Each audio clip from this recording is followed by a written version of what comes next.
दोस्तों ये वीडियो थोड़ी लंबी हो सकती है, आप चाहें तो इसे थोड़ा स्पीड में सुन सकते हैं, लेकिन इस वीडियो के लास्ट तक आप ये जान पाएंगे कि आप अमीर कैसे बन सकते हैं।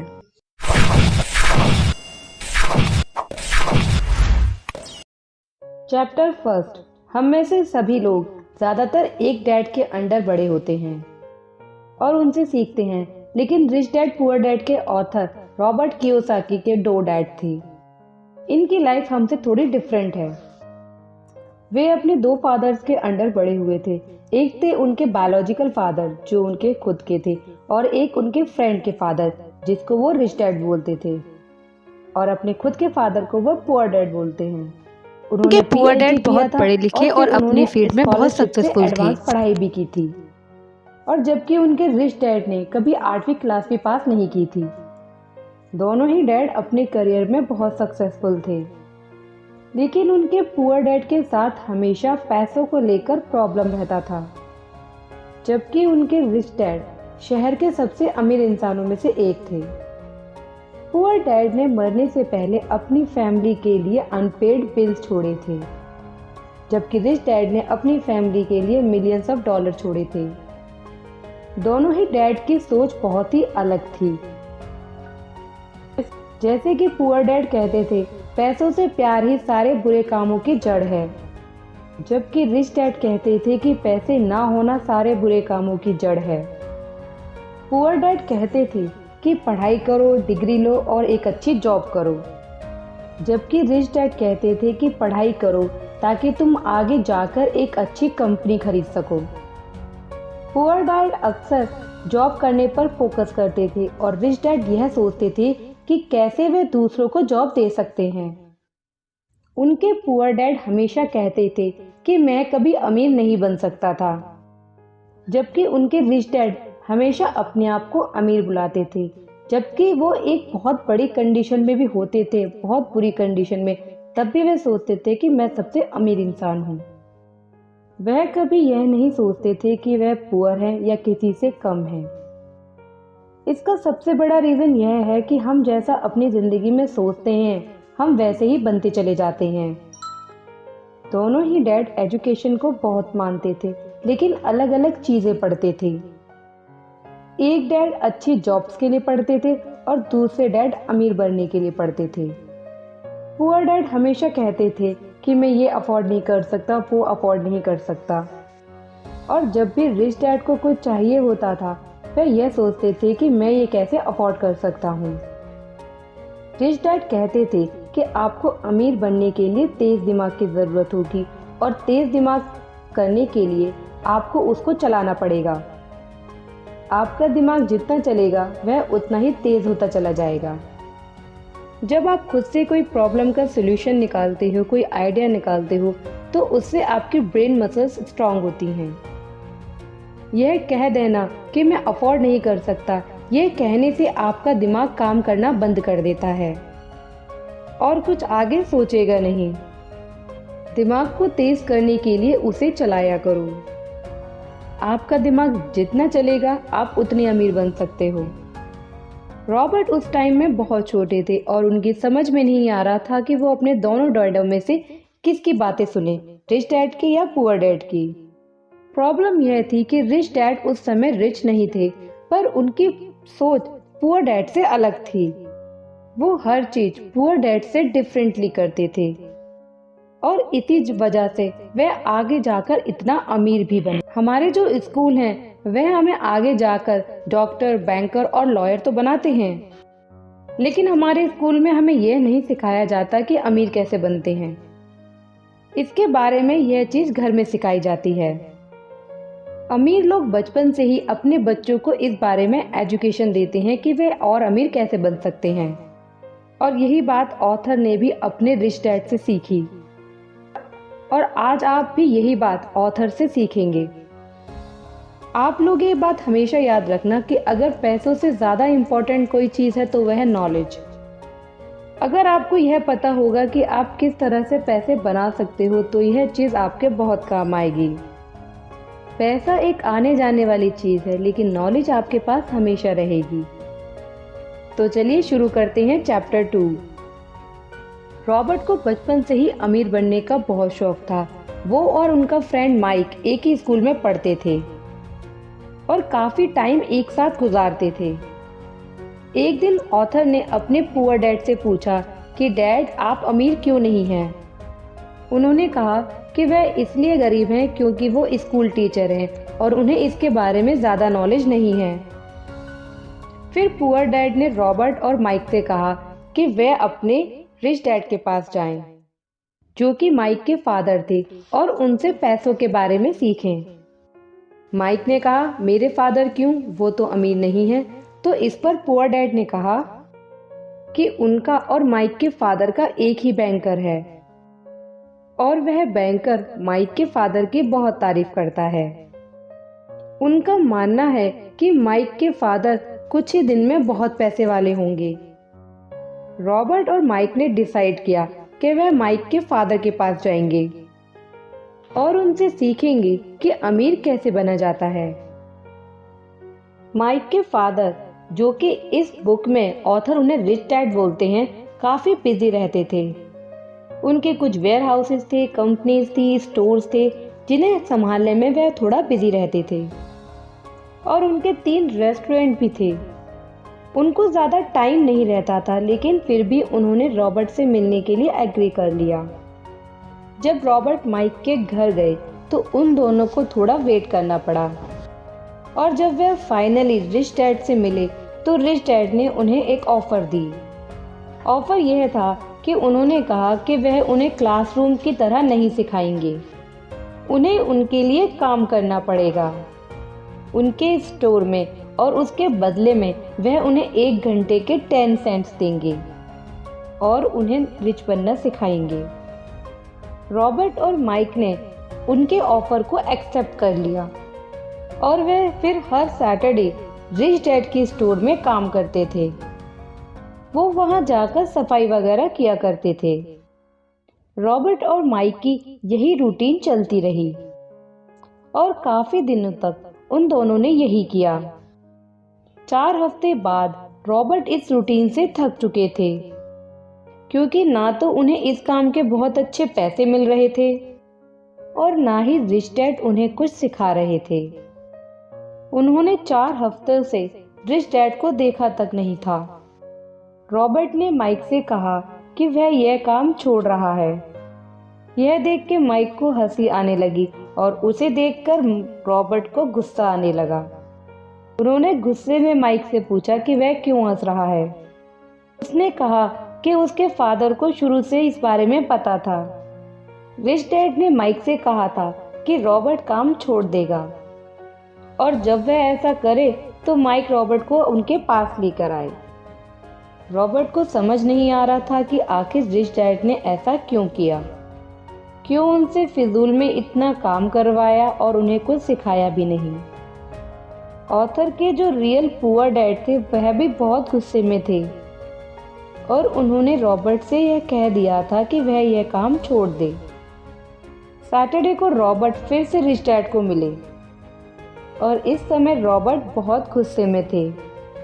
उन्होंने रिच डैड से कहा कि मैंने आपके लिए इतना काम किया, अपने बेसबॉल मैच भी मिस किए और इसके बदले में आपने मुझे कुछ सिखाया भी नहीं।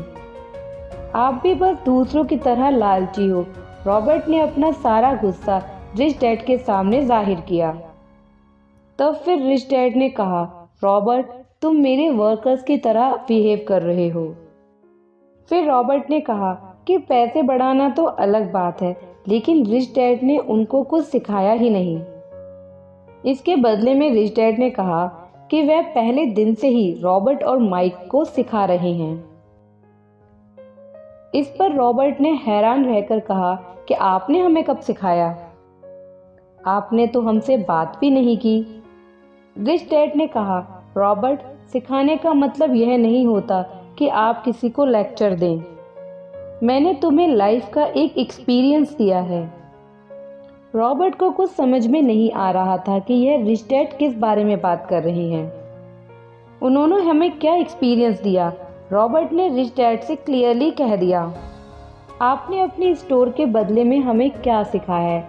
आपने हमारे पैसे बढ़ाए, मुझे सिखाएं वरना ये काम मैं छोड़ दूंगा। रिच डैड ने कहा, देखो ज़्यादातर लोग इसी प्रॉब्लम को फेस करते हैं। उन्हें लगता है कि उनके पास ज़्यादा पैसे आ जाएंगे तो उनकी सारी प्रॉब्लम ख़त्म हो जाएगी।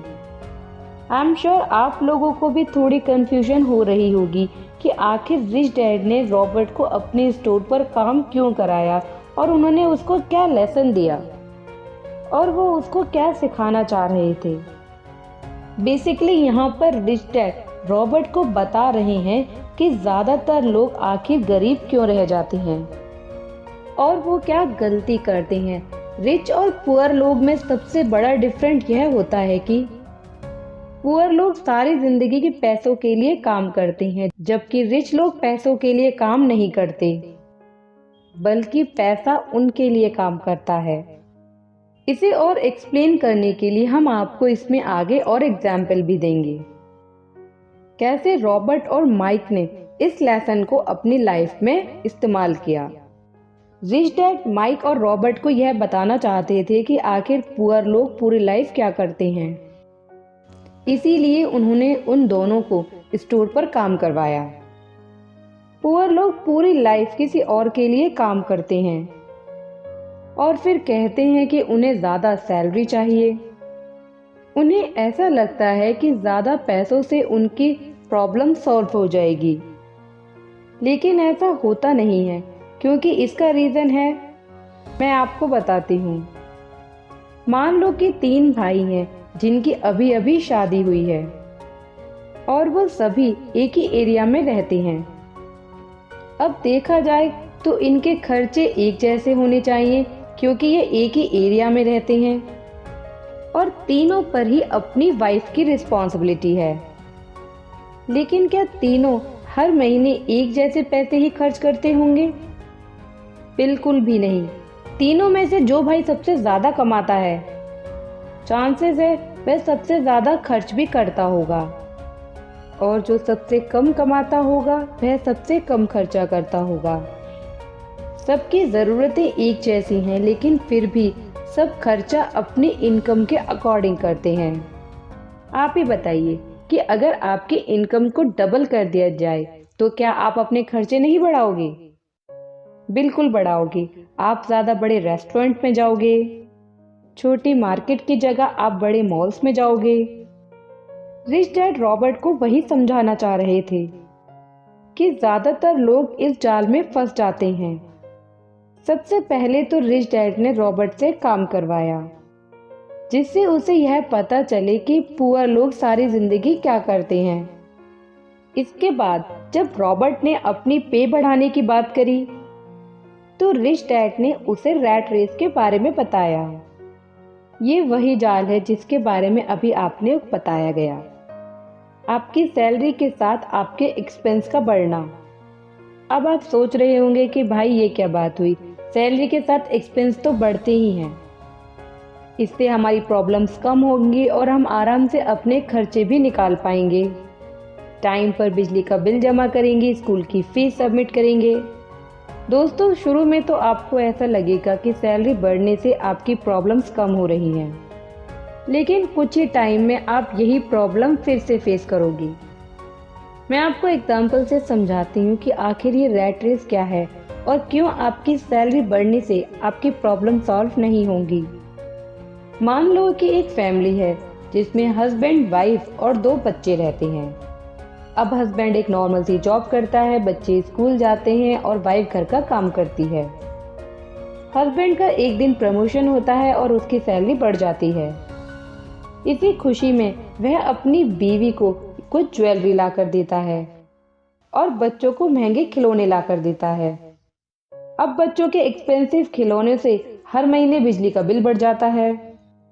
इसके अलावा उसकी वाइफ डिमांड भी करती है कि वह घर में एसी भी लगवाए, जिसमें वह हस्बैंड अपनी सारी सेविंग्स खत्म कर देता है और फिर एसी लगवा कर दे देता है, जिससे उसकी इलेक्ट्रिसिटी का बिल और बढ़ जाता है। एक बार फिर हस्बैंड वहीं आ गया जहां वह पहले था और अब वह मुश्किल से अपने खर्चे पूरे कर रहा है। कुछ सालों बाद उसने अपनी कंपनी में और सक्सेस अचीव किया और उसकी सैलरी और बढ़ गई। फिर बच्चों की स्कूल खत्म हुई और उनके कॉलेज एडमिशन का टाइम आ गया। अब उसने सोचा कि उसके बच्चे किसी अच्छे कॉलेज में पढ़ें और उसने अपने बच्चों का महंगे कॉलेज में एडमिशन करवा दिया। इससे बच्चों की पॉकेट मनी भी बढ़ानी पड़ी। हम में से ज़्यादातर लोगों की लाइफ ऐसी ही है। सैलरी के साथ साथ हमारे एक्सपेंस भी बढ़ते रहते हैं।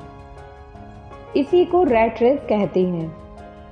सबसे पहले आप डर की वजह से काम करते हैं। आपको डर होता है कि अगर आप काम नहीं करेंगे तो आप अपने डेली के एक्सपेंस कैसे पूरे कर पाएंगे। एक बार आपके हाथों में इनकम आती है तो फिर आपको नई नई चीज़ें दिखती हैं, जैसे कि नए कपड़े, बाहर का खाना और मॉल में जाना, और लाइफ इसी तरह चलती रहती है। अब ऐसा नहीं है कि सैलरी बढ़ने से आपको बिल्कुल भी फ़ायदा नहीं होगा, लेकिन फ़ायदा तभी होगा जब आप उस एडिशनल इनकम को सेव करें और फिर उसे सही जगह यूज़ करें। अगर उस इनकम से आप अपने खर्चे ही बढ़ा लेंगे तो आप उस रैट रेस का हिस्सा हैं, और रैट रेस वाले लोग कभी भी अमीर नहीं बन सकते, हमेशा टेंशन में ज़िंदगी गुजारेंगे। अब आप सोच रहे होंगे कि यार ये क्या बात हुई, अमीर लोग क्या नए घर नहीं लेते, नई महंगी जगह नहीं जाते, या फिर रेस्टोरेंट में खाना नहीं खाते, या फिर महंगी महंगी गाड़ियाँ नहीं खरीदते। ऑब्वियसली बात है कि वह भी ये खर्चा करते हैं, पर उसका एक सही तरीका होता है और सही वक्त होता है, जिसके बारे में हम आगे वाले चैप्टर में बात करेंगे। इस चैप्टर से आपको दो बातें सीखनी है। पहली, कि आपको रैट रेस से बचना है। अगर आपकी सैलरी बढ़ रही है तो उससे अपने खर्चे ना बढ़ाओ, बल्कि उसे आप सेव करें, और फिर उस इनकम से आपको क्या करना है आपको नेक्स्ट चैप्टर में बताएंगे। दूसरा लेसन, अमीर लोग पैसे के लिए काम नहीं करते, बल्कि पैसा उनके लिए काम करता है। रॉबर्ट और माइक ने इस लेसन को कैसे अप्लाई किया वो हम आपको बताएंगे। उस समय बच्चे कॉमिक बुक्स बहुत पढ़ते थे और माइक और रॉबर्ट ने देखा कि बहुत से डिस्ट्रीब्यूटर जब कॉमिक बुक पुरानी हो जाती थी तो उन्हें फेंक देते थे। रॉबर्ट और माइक ने उन डिस्ट्रीब्यूटर से बात की कि वह कॉमिक बुक उन्हें दे दें। डिस्ट्रीब्यूटर ने कहा कि वह उसी शर्त पर उन्हें कॉमिक बुक देंगे कि वह इसे रीसेल ना करें। माइक और रॉबर्ट ने उनकी शर्त को मान लिया और माइक के घर में जो बेसमेंट था उसमें वहाँ उसकी लाइब्रेरी खोल ली। वहाँ पर बच्चों को 10 सेंट्स पे करने होते थे और फिर 2 घंटे में वह जितनी चाहे कॉमिक बुक पढ़ सकते हैं। उन्होंने माइक की छोटी बहन को एज अ लाइब्रेरियन हायर किया और उसे वीकली $1 पे करते थे। मैं ये बता दूं कि यह 1956 की बात है। जिस टाइम रॉबर्ट और माइक ने यह लाइब्रेरी खोली थी उस टाइम वह रिच डैड के स्टोर पर भी काम करते थे और इस बार उन्हें कुछ भी नहीं मिल रहा था। रिच डैड चाहते थे कि रॉबर्ट और माइक पैसों के लिए काम ना करें, वह कुछ ऐसा सोचें और ऐसा करें कि जैसे पैसा उनके लिए काम करे, और उन दोनों ने कर दिखाया। उन्हें लाइब्रेरी में काम नहीं करना पड़ता था, लेकिन फिर भी वह पैसे अर्न कर रहे थे। उन्होंने माइक के सिस्टर को हायर किया हुआ था और वह उसको पैसे दे रहे थे। इन अदर वर्ड्स, पैसा उनके लिए काम कर रहा था और उन्हें और ज़्यादा पैसे कमा कर दे रहा था। इसीलिए आप भी सोचें कि पैसा किस तरह से आपके लिए काम कर सकता है। आप कैसे सही जगह पैसे इन्वेस्ट कर सकते हैं। चैप्टर 3, 1923 में एक मीटिंग हुई थी। इस मीटिंग में उस समय के सबसे रिचेस्ट और पावरफुल लोग आए थे। इसमें थे चार्ल्स क्रॉप, जो कि उस समय स्टील कंपनी के मालिक थे, सैमी विल्सन, जो उस समय यूटिलिटी कंपनी के प्रेसिडेंट थे, हावर्ड हैक्सन, जो कि उस समय सबसे बड़ी गैस कंपनी के प्रेसिडेंट थे, बेन फीजर, जो कि एक बैंक प्रेसिडेंट थे, रिचर्ड व्हिटनी, जो कि उस समय न्यूयॉर्क स्टॉक एक्सचेंज के प्रेसिडेंट थे। ऐसे ही बहुत सारे अमीर लोग और भी थे। इस मीटिंग के 25 साल बाद इन सबकी यह हालत थी। चार्ल्स स्कॉप की डेथ हो गई और जब उनकी डेथ हुई तो उनके पास एक भी पैसा नहीं था। यहाँ तक कि अपनी जिंदगी के आखिरी 5 साल उन्होंने कर्जा लेकर गुजारे। ऐसे ही बहुत से लोग थे जिनके मरने के समय उनके पास एक भी पैसा नहीं थे। उसमें से कुछ लोग जो थे वह जेल से बाहर निकले थे और उनमें से कुछ लोगों ने तो सुसाइड कर ली। अब बात यह है कि उन लोगों ने आखिर ऐसा क्यों किया और उनकी हालत यह कैसे हुई। यह मीटिंग 1923 में हुई थी और 1929 में यूएसए की इकोनॉमी क्रैश हो गई और बहुत से लोग रास्ते पर आ गए थे। ये नुकसान बाकी लोगों के साथ साथ इन अमीर लोगों के साथ भी हुआ था और इससे उनकी जिंदगी पर बहुत फर्क पड़ा। ये लोग तो बहुत अमीर इंसान थे, लेकिन ऐसा इन लोगों के साथ हुआ, ऐसा बहुत से लोगों के साथ होता है। बहुत से ऐसे स्पोर्ट्समैन और बॉक्सर्स हैं जिनके पास एक टाइम में बिलियंस ऑफ डॉलर्स होते,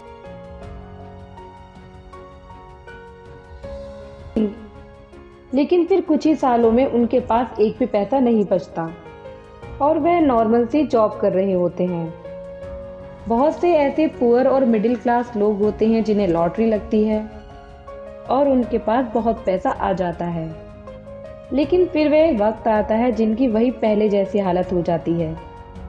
ऐसा इसलिए होता है क्योंकि लोग पैसों पर बहुत ज़्यादा फोकस करते हैं, जबकि ऑथर एडवाइस करते हैं कि आप पैसों पर नहीं बल्कि फाइनेंशियल एजुकेशन पर ध्यान दें। फाइनेंशियल एजुकेशन का मतलब है कि आपको अपने पैसे ग्रो करने आने चाहिए और उसे संभालना आना चाहिए।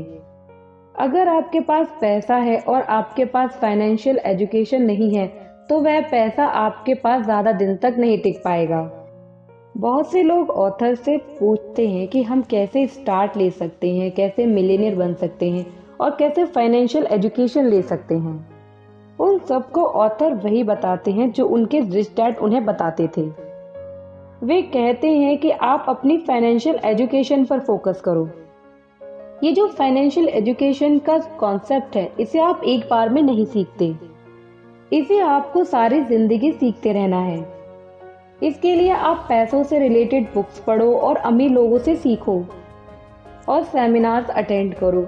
यह सब्जेक्ट सिर्फ बुक से नहीं सीखा जा सकता और ना ही पढ़ के सीखा जा सकता है, बल्कि आपको एक्शंस भी लेने होंगे।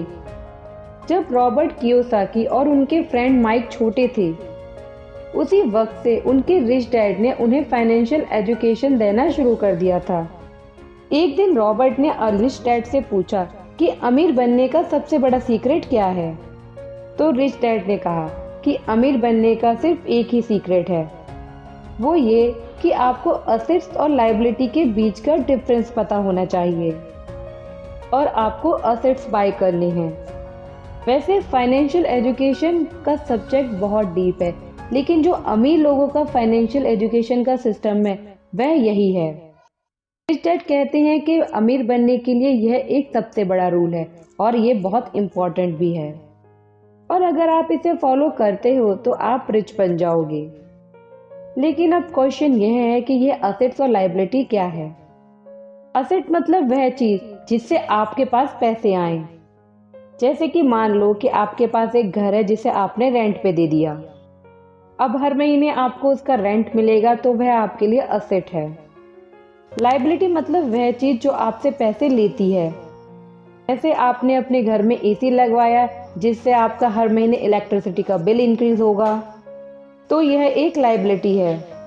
बहुत से लोगों को चीज़ें कॉम्प्लिकेटेड करने में मज़ा आता है, लेकिन रिच डैड हमेशा चीज़ों को सिंपल रखते थे और सिंपल करके वह रॉबर्ट और माइक को बताते थे। अगर आप किसी अकाउंटेंट से असेट्स और लायबिलिटी की डेफिनेशन पूछेंगे तो शायद आपको कुछ और जवाब मिलेगा, लेकिन रिच डैड की डिक्शनरी में असेट्स और लायबिलिटी का यही सिंपल मीनिंग है। तो अगर आपको अमीर बनना है तो अपनी ज़िंदगी में असेट्स को बाय करो, और अगर आपको गरीब ही रहना है तो अपनी लाइफ में लायबिलिटीज़ को बाय करो। अब आप सोच रहे होंगे कि यार ये क्या बात हुई, अमीर लोगों के घर में क्या एसी नहीं लगा होता, उनके पास गाड़ियाँ या लग्जरीज नहीं होती? बिल्कुल होती हैं। अमीर लोग बहुत सी लग्जरीज बाय करते हैं, और रॉबर्ट कियोसाकी के पास भी बहुत सी लग्जरीज और कार्स हैं। लेकिन वो कहते हैं कि अमीर लोग उसी वक्त लग्जरीज बाय करते हैं जब उनके असेट्स में से एक्सेस इनकम आ रही हो। उनके पास इतने असेट्स होते हैं कि उनके एक्सपेंस तो निकल जाते हैं और साथ ही उनके पास एक्स्ट्रा इनकम भी रहती है और उससे वह अपनी लग्जरीज बाय करते हैं। जब पुअर लोग पूरा महीना काम कर कर सैलरी अर्न करते हैं तो सिर्फ अपने एक्सपेंस ही पूरे करते हैं, और जब मिडिल क्लास के पास सैलरी आती है तो उससे वह अपने एक्सपेंस पूरे करते हैं और लाइबिलिटीज बाय करते हैं, जिससे अगेन एक्सपेंसेस बढ़ जाते हैं। जबकि रिच लोगों के पास असेट्स बहुत ज़्यादा होते हैं और उनके इतने सारे बिजनेस से जो उनको इनकम आती है वो अपने सारे एक्सपेंस पूरे करते हैं और जो एक्स्ट्रा मनी आता है उससे वह दोबारा से असेट्स बाय कर लेते हैं। इसीलिए आप लग्जरीज तभी बाय कर सकते हो जब आपके असेट्स कॉलम बहुत बढ़ जाएं। इसके अलावा लास्ट चैप्टर में हमने रैट रेस के बारे में बात की थी कि क्यों इनकम बढ़ने से लोगों की प्रॉब्लम सॉल्व नहीं होती। वो सॉल्व इसलिए नहीं होती क्योंकि वह उस एडिशनल इनकम से दोबारा से लायबिलिटी बाय कर लेते। आप लोगों के पास जब एडिशनल इनकम आए तो उससे अपने असेट्स बाय करनी है।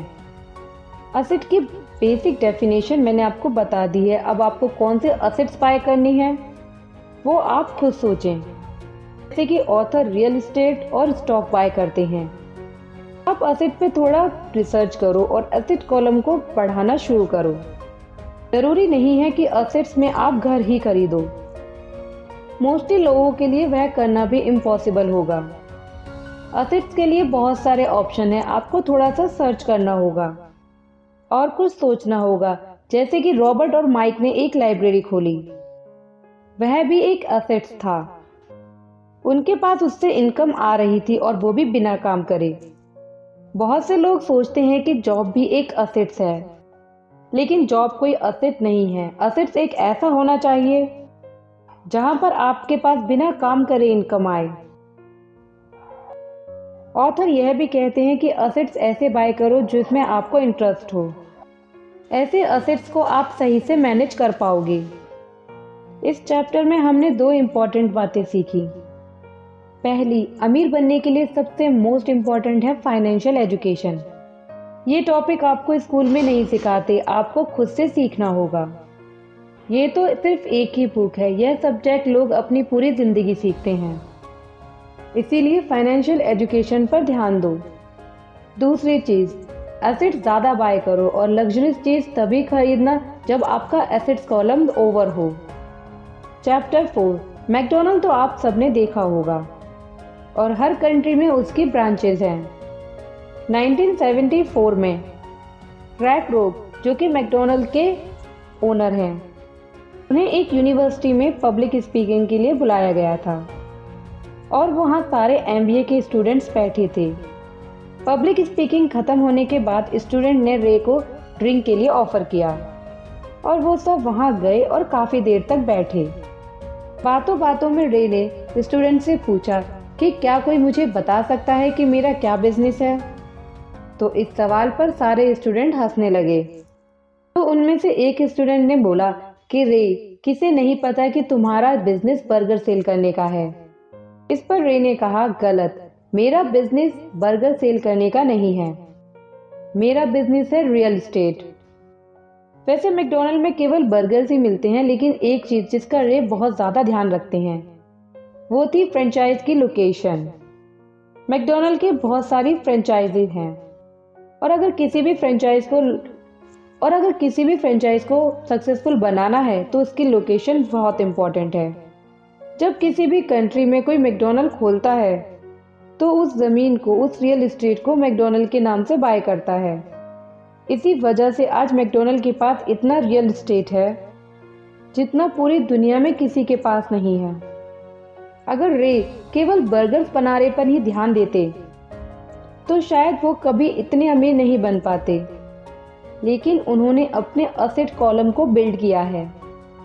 मैकडॉनल्ड के रियल एस्टेट बढ़ते जा रहे हैं, इसकी वजह से उनके असेट्स और इनकम भी बढ़ रही है। रिच डैड रॉबर्ट को भी बचपन में यही सिखाते थे। इस बुक में ऑथर ने रिच लोगों का एक सीक्रेट बताया है, वह यह है कि माइंड योर ओन बिजनेस। मतलब यह है कि अपने असेट कॉलम को बिल्ड करो। ये पॉइंट हम ऑलरेडी लास्ट चैप्टर में डिस्कस कर चुके हैं। लेकिन इस चैप्टर में आपको उसी से रिलेटेड कुछ इम्पोर्टेंट लेसन्स मिलेंगे। सबसे पहले तो यह जान लो कि एक इंसान का प्रोफेशन और बिजनेस अलग अलग होते हैं। बहुत से लोग अपने प्रोफेशन को बिजनेस समझते हैं। बहुत से लोगों से जब ऑथर पूछते हैं कि उनका क्या बिजनेस है तो वह बताते हैं कि मैं टीचर हूँ, बैंकर हूँ या लॉयर हूँ। लेकिन यह उनका बिजनेस नहीं है। वह केवल बैंक में या किसी चीज में काम करते हैं, पर वह उसके मालिक नहीं है। हमारे यहाँ लोग इसलिए पुअर रह जाते हैं क्योंकि उनके पास कोई असेट फाइनेंशियल क्वालिफिकेशन नहीं होती। वह अपनी पूरी लाइफ किसी और के लिए काम करते हैं और उस पर्सन को अमीर बनाते हैं और फिर गवर्नमेंट को टैक्सेस पे करते हैं और उसके बाद उनके पास अंत में कुछ नहीं रहता। ज़्यादातर लोग स्कूल और कॉलेज में जाते हैं और जो पढ़ते हैं वही बन जाते हैं। अगर लॉ कॉलेज में पढ़ रहे हैं तो लॉयर और मेडिकल कॉलेज में पढ़ रहे हैं तो डॉक्टर। ऐसा नहीं है कि आप लोगों को यह नहीं करना चाहिए। ऑथर भी कहते हैं कि हर सोसाइटी में लॉयर, डॉक्टर, ऑथर सबकी इम्पोर्टेंस होती है और आपको भी यह करना चाहिए, लेकिन साथ ही आपके पास अपने भी कुछ असेट्स होने चाहिए जहां पर आपको बिना काम करे इनकम मिले। रिच लोग हमेशा अपने असेट्स पर फोकस करते हैं और मिडिल क्लास अपनी सैलरी पर फोकस करते हैं। वे चाहते हैं कि उनकी सैलरी बढ़ जाए और बढ़ भी जाए तो इससे उनका कोई फायदा नहीं होता, क्योंकि इससे वह अपने एक्सपेंस ही बढ़ा लेते हैं। ज़्यादा सैलरी का तभी फायदा होगा जब आप अपनी एडिशनल इनकम से असेट्स बाय करेंगे। यहाँ पर ऑथर ने एक और बात बताई है कि जब भी आप अपने दोस्तों से कुछ अलग करते हो तो प्रॉब्लम्स आती ही हैं। एक बार ऑथर को लोन की ज़रूरत थी। इसके लिए उन्होंने बैंक में अप्लाई किया और बैंक वालों ने उन्हें मना कर दिया, और वह सिर्फ इसलिए मना करा था क्योंकि ऑथर ने रियल एस्टेट में काफ़ी पैसा इन्वेस्ट किया था। बैंक वालों को यह चीज़ अच्छी नहीं लगी क्योंकि एक अकेला इंसान रियल एस्टेट से इतना पैसा कमा रहा है। इसीलिए आप याद रखना कि अगर आप लोगों के साथ चलोगे तो लोग आपको सपोर्ट करेंगे और उनके अगर अपोजिट चलोगे तो वह आपको डिस्ट्रॉय करने की कोशिश करेंगे। लेकिन अगर आप एक बेहतर और अच्छी ज़िंदगी चाहते हो तो आपको उनसे अलग चलना ही होगा। लोग आपको सपोर्ट नहीं करेंगे और बहुत सी मुश्किलें आएंगी। हो सकता है कि आपकी फैमिली भी आपको सपोर्ट ना करे, लेकिन उस रास्ते के आखिर में आपको रिवॉर्ड्स भी अच्छे मिलेंगे। आप में से जो एडल्ट्स हैं या फिर कोई जॉब करते हैं उनके लिए ऑथर ने एक ही एडवाइस करी है कि आप अपनी जॉब को कंटिन्यू करें और एक अच्छे हार्ड वर्किंग एम्प्लॉय बने, लेकिन जब सैलरी आए तो उसे पूरा खर्च ना करें। अपने खर्चे कम से कम रखें और पैसे सेव करें और फिर उन पैसों से असेट्स बाय करें। इसके अलावा अगर आपके बच्चे हैं तो उन्हें भी इस चीज़ के बारे में सिखाइए। उन्हें असेट्स और लायबिलिटीज़ के बारे में सिखाएं। इस बुक में आपने जो सीखा है उसे अपने बच्चों के साथ या फिर अन्य लोगों के साथ शेयर करें। जो अभी स्टडी कर रहे हैं वह अपनी स्टडी को कंटिन्यू करें और किसी अच्छे प्रोफेशन में जाएं, और जब उनके पास जॉब हो तो ज़्यादा से ज़्यादा सेविंग करें। अपने खर्चे कम करें और उस सेविंग से असेट्स बाय करें। रॉबर्ट कियोसाकी रियल एस्टेट और स्टॉक में इन्वेस्ट करते हैं क्योंकि उन्हें इसमें इन्वेस्टमेंट पसंद है। रिच डैड हमेशा रॉबर्ट को एडवाइस करते थे कि असेट्स ऐसे बाय करने चाहिए जिसमें आपको इंटरेस्ट हो। ऑथर ने जब ग्रेजुएशन कंप्लीट कर लिया तो उसके बाद उन्होंने काफ़ी कंपनी में काम किया और कई सालों तक जॉब्स की, लेकिन साथ ही वह अपने असेट्स कॉलम को भी बिल्ड करते थे। वह अपनी जॉब के साथ साथ स्टॉक और रियल एस्टेट में भी इन्वेस्ट करते थे और उनके बारे में सीखते थे। रिच और पुअर लोगों में डिफरेंस यह है कि पुअर लग्जरीज पहले बाय करते हैं और रिच लग्जरीज एंड में बाय करते हैं। पुअर अपनी सैलरी से लायबिलिटीज बाय करते हैं और जबकि रिच अपने असेट्स की एक्स्ट्रा इनकम से बाय करते हैं। वह अपने खून पसीने की कमाई से यह सब नहीं खरीदते, बल्कि अपना दिमाग चलाते हैं और उससे यह सब खरीदते हैं। रॉबर्ट कियोसाकी की जो वाइफ हैं वह भी रियल एस्टेट में इन्वेस्ट करती हैं। ऑथर अपनी बुक में बताते हैं कि उनकी वाइफ ने मर्सिडीज बाय करने के लिए 4 साल वेट किया और फिर वह कार खरीदी। उस कार को बाय करने में जो पैसे लगे वह सभी असेट से आए। उसके लिए उन्होंने काम नहीं किया। इसीलिए आप लोग भी थोड़ा पेशेंस रखें और लग्जरीज अपनी असेट्स के एक्स्ट्रा इनकम से बाय करें। दोस्तों, अगर आपको ये बुक समरी पसंद आए तो कमेंट सेक्शन में बताना ना भूलें।